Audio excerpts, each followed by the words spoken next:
여러분, 이기적인 소원이나 기도에 대한 성취는 복이 아니라 화가 되고 해가 되는 경우가 많이 있습니다.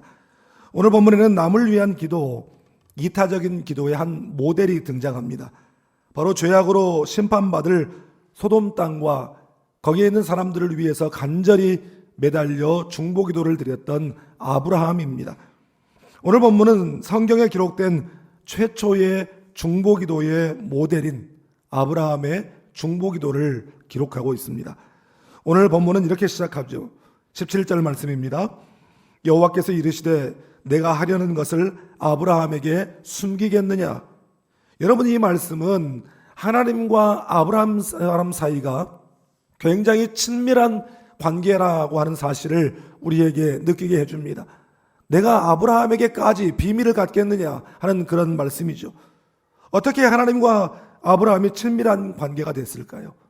아브라함의 이름이 등장하는 창세기 12장에 하나님께서 아브라함에게 찾아오셔서 너는 너의 고향과 친척과 아버지 집을 떠나 내가 지시할 땅으로 가라 말씀하셨어요. 그런데 그때 아브라함은 왜요? 그 땅이 어딥니까? 또 내가 왜 이 자리를 떠나야 됩니까? 한마디 하지 않고 그 말씀에 전적으로 순종하여 자기가 그동안 살아왔던 삶의 터전을 떠나 하나님이 지시하신 땅으로 가게 됩니다.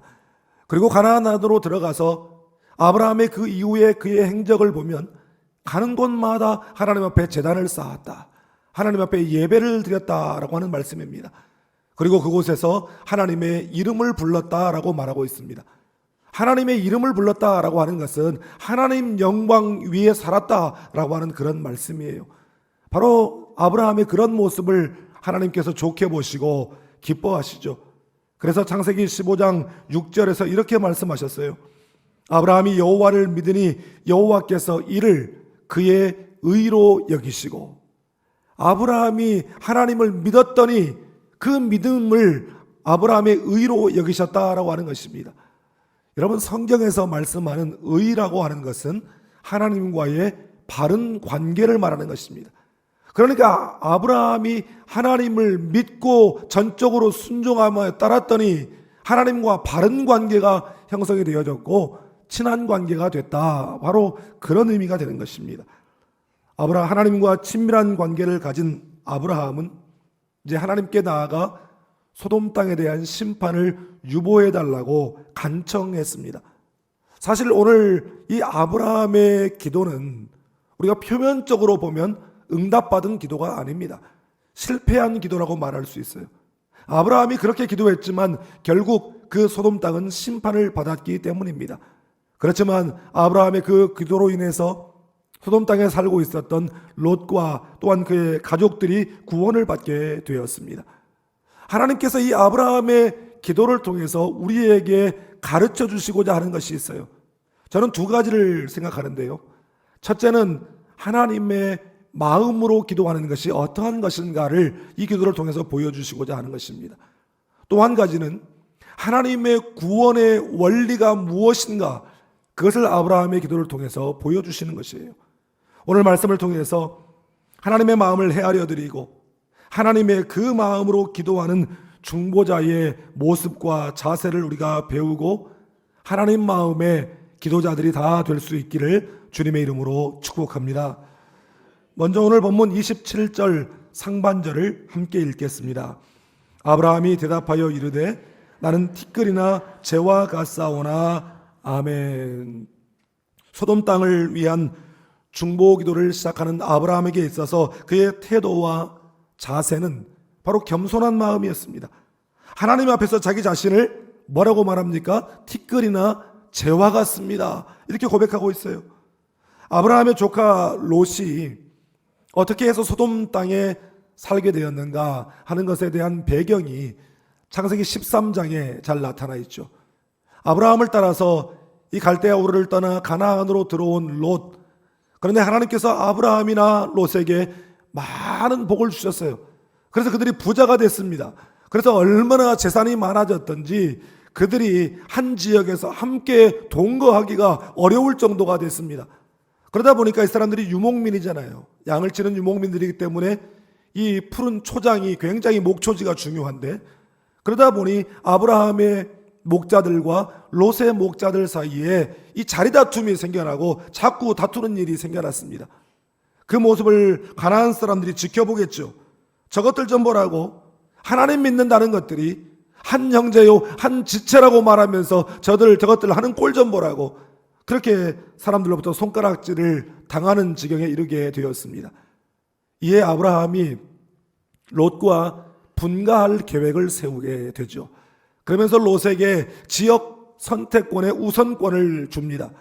그러자 롯이 기다렸다는 듯이 평소에 늘 동경에 맞지 않았던 이 물이 넉넉하고 비옥한 그 목초지가 있는 이 소돔 땅, 마치 여호와의 동산 에덴 동산과 같고 애굽 땅처럼 그렇게 보이는 그 땅을 선택하고 뒤도 안 돌아보고 가버렸어요.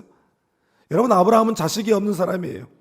먼저 떠난 그 형제의 아들인 이 롯, 그 조카 롯을 아들처럼 키웠고 또 자신의 기업을 물려줄 그런 상속자로 생각하며 키웠는데, 그 목초지를 따라서 그 좋은 땅을 보고 뒤도 안 돌아보고 떠났던 롯이었습니다.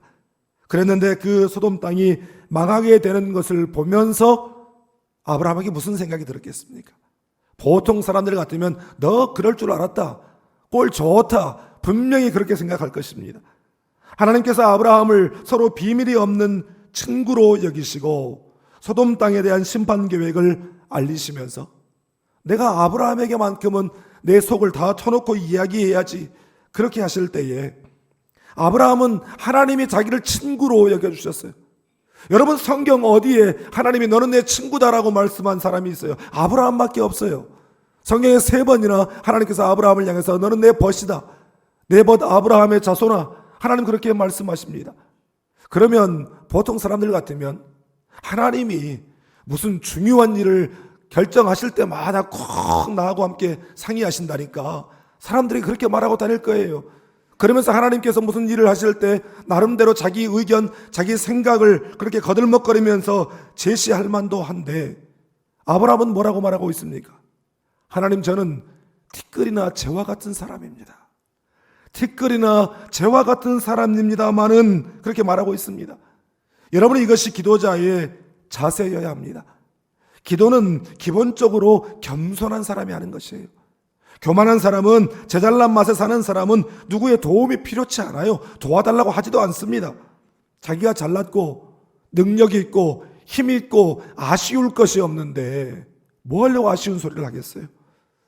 누가복음 18장에 예수님께서 말씀하신 바리새인과 세리의 이 비유가 나오죠. 두 사람이 기도하러 성전에 올라갔어요. 두 사람이 기도를 하는데 먼저 바리새인이 기도합니다. 바리새인이 기도를 하는데 그 기도의 내용을 들어봤더니 자기 자랑, 자기 공로, 자기 의를 내세우는 그런 이야기들을 쭉 큰 소리로 늘어놓는 거예요. 여러분, 이건 기도가 아니죠. 그런데 세리는 뭐라고 기도합니까? 멀리 서서 감히 하늘을 우러러보지도 못하고 다만 가슴을 치며 이르되 하나님이여 나를 불쌍히 여기소서 나는 죄인이로소이다. 하나님이여 나를 불쌍히 여기소서 나는 죄인이로소이다. 그리고 그 비유의 결론이 뭡니까? 바리새인이 아니라 세리가 하나님께 옳다함을 얻고 돌아갔느니라 말씀하고 있습니다. 여러분, 성경은 분명히 하나님은 교만한 자를 물리치시고 겸손한 자에게 은혜를 베푸신다고 말씀하고 있는 줄 믿습니다. 하나님은 교만한 자의 기도는 물리치셔요. 외면하십니다. 듣지 않으세요.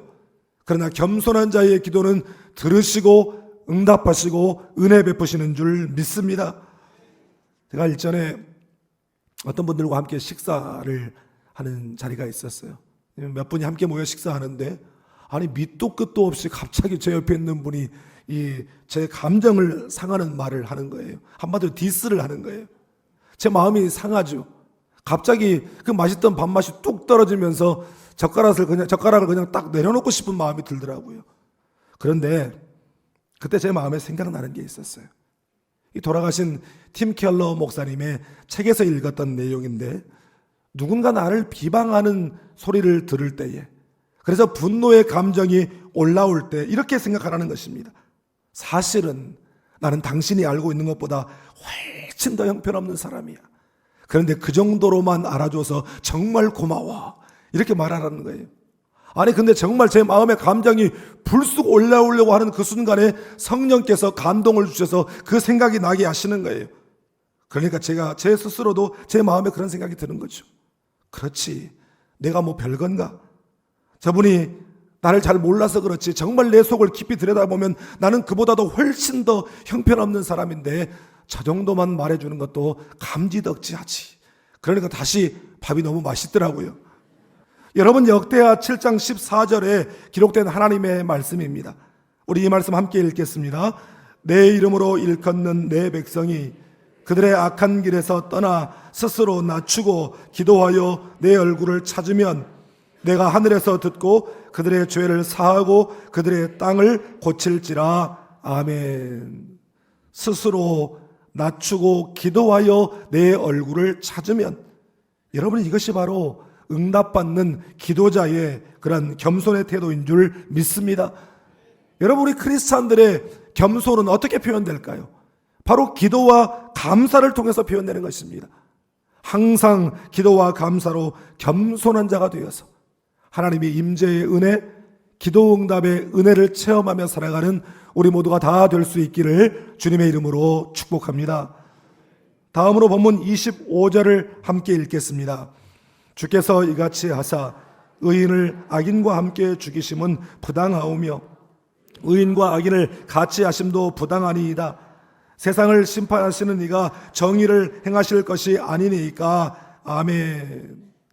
하나님께서 죄악으로 관영한 그 소돔 땅을 보시고 그 땅을 심판하시기로 작정하셨어요. 결정하셨어요. 공의의 하나님께서 악을 심판하시는 것은 당연한 일인데, 그럼에도 불구하고 하나님의 마음 한켠에는 그 땅에 살고 있는 수많은 사람들에 대한 안타까운 마음이 있었어요. 하나님의 공의로 그들의 죄로 말미암아 심판을 결정하셨지만 누가 그런 하나님의 마음을 좀 알아주기를, 그래서 누군가 그 땅을 위하여 중보해 주기를 바라시는 하나님의 마음이 하나님께 있었던 것입니다. 그때 아브라함이 생각났어요. 그래, 아브라함이라면 내 마음을 알아주겠지. 그래서 내가 하려는 것을 아브라함에게 숨기겠느냐? 하나님 스스로 아브라함에게 하나님의 그 숨은 생각을 털어놓기로 작정하신 것입니다. 여러분 자신이 누군가에게 정말 그가 괴로운 순간에 그 사람만은 내 마음을 알아주겠지, 그 사람만은 나를 알겠지, 그렇게 생각나는 사람들이 되기를 주님의 이름으로 축복합니다.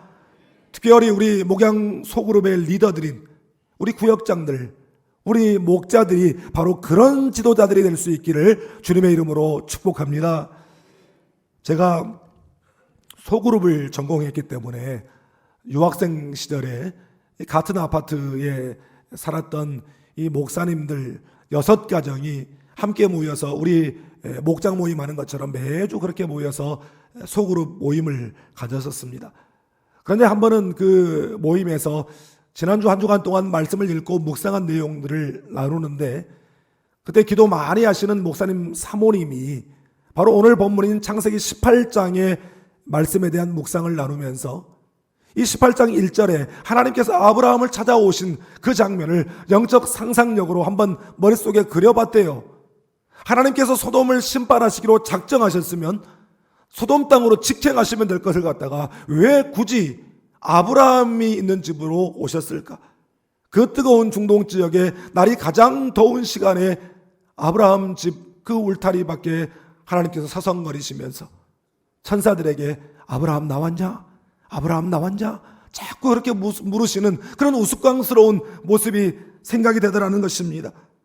그런데 하나님의 그 모습이 악한 그 죄로 말미암아 소돔을 공의로 심판하셔야만 하지만 누가 나 좀 붙잡아다오, 그 땅에 사는 사람들을 용서하고 다시 한번 그 땅에 기회를 주시라고 누가 나 좀 붙잡고 매달려다오. 그래, 아브라함이 있지. 아브라함 그 사람이라면 내 마음을 알 거야. 아브라함이라면 그 땅의 영혼들을 살려달라고 매달릴 거야. 바로 그 하나님의 고뇌, 하나님의 눈물, 한 영혼이라도 멸망받기를 원하시는 것이 아니라 회개하고 구원받기를 원하시는 하나님의 그 사랑이 생각이 나서 너무너무 눈물이 났다는 그런 고백이었어요. 여러분, 이것이 바로 영혼을 향한 영적 관심입니다. 하나님의 마음을 느끼고 하나님의 마음을 알고 하나님의 마음을 품는 사람이 가질 수 있는 그런 관심이죠. 아브라함에게 예전 같으면 그 소돔 땅이 무슨 관심의 대상이나 됐겠어요. 그런데 자식과 같은 롯이 그 소돔 땅에 들어가는 그날부터 소돔 땅에서 들려오는 모든 소리는 아브라함에게 초미의 관심사가 되었던 것입니다. 여러분, 우리도 그렇잖아요. 뭐 관심도 없고 그런 곳이 있어서 하는 그런 지역, 우리 아이들이 해외 유학을 가거나 군대를 가거나 또 지방에서 직장 생활, 유학 생활을 하는 그런 경우가 되면 그 지역에 관심도 없던 사람들이 그 지역에 무슨 비만 많이 온다고 하면 걱정이 되고, 눈만 많이 온다고 해도 걱정이 되고, 무슨 사건 사고 소식 뉴스에 들려오면 그냥 막 걱정이 되는 거예요. 그래 기도하는 것이. 여러분, 이게 인지상정이죠. 아브라함에게 그런 마음이 있었어요. 그래, 그 땅에도 사람이 살고 있지. 그 땅에도 구원받아야 될 수많은 영혼이 있지. 천하보다 귀한 영혼이 그 땅에 살고 있지.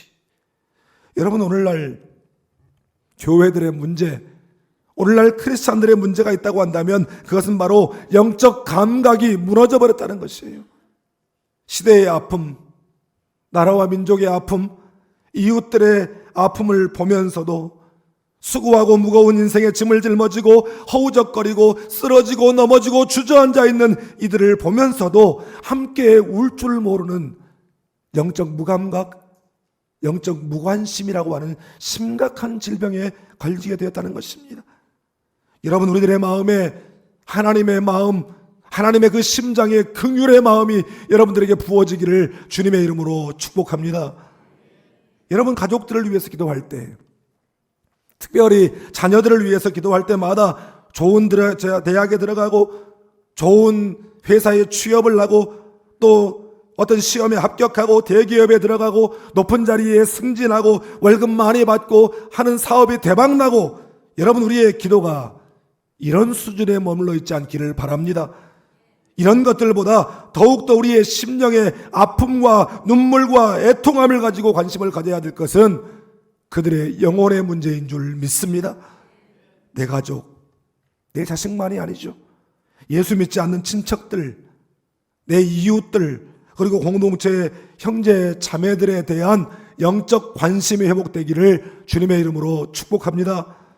하나님의 마음, 그 긍휼의 심장으로 가족을 위해, 자녀를 위해, 형제를 위해 중보의 기도의 자리를 지키는 여러분 되시기를 주님의 이름으로 축복합니다.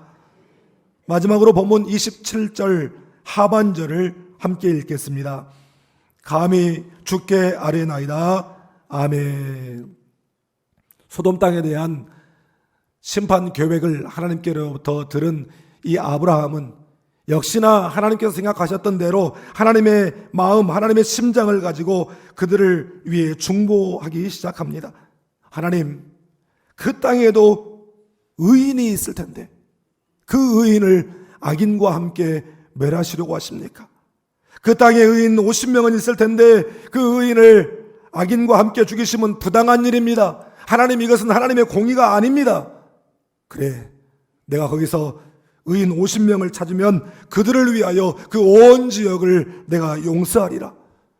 소돔 땅에 대한 심판 계획을 들은 아브라함은 그 마음이 다급해져서 아무리 그 땅이 죄악으로 관영해도 그래, 그 큰 도시, 그 인구가 많은데 의인 50명은 있겠지 생각하고 했던 말인데, 하고 나니까 그 수가 자신이 없어진 거예요.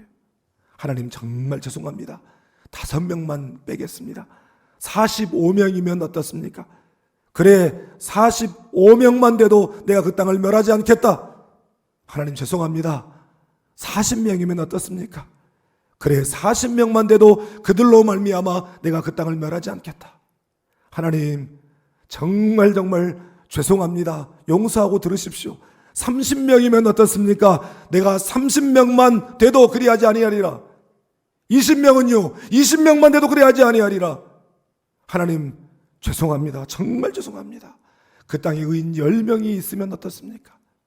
그래, 내가 그 땅에 의인 10명만 있어도 그 10명으로 인하여 그 땅을 멸하지 않으마.